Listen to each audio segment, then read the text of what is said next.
रिंगण सोहळा संपन्न झाला, आनंदाचं वातावरण आहे। रिंगण सोहळा संपन्न झाला की सगळे वारकरी अश्वांच्या पायाखालची माती आपल्या कपाळाला लावतात। खूप मोठा ही परंपरा आहे। काय या पाठीमागचं कारण आहे? माऊली, टाळी वाजवावी, गुढी उभारावी, वाट चालावी पंढरीची। मला वाटतं ऊन वारा पाऊस यांची तमाना बाळगता वारकरी मातेमध्ये आणि मातीमध्ये खऱ्या अर्थानं देव पाहत असतो।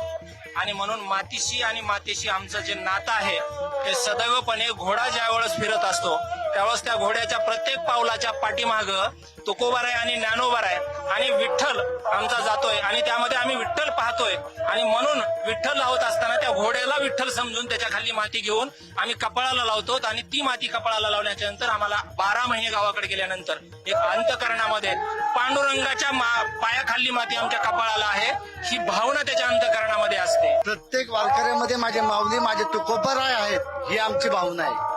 त्यामुळे ते चालतात त्या वाटेने चालताना ज्या भूमीला पाय लागतो ती माती सुद्धा पंढरीनाथाची होती, म्हणून आम्ही ती माती लावून आमच्या कपाळी लावतो। यासाठी ही माती आमच्या कपाळी लावली की आम्हाला वर्षभर त्याची एनर्जी मिळते, त्याची शक्ती मिळते।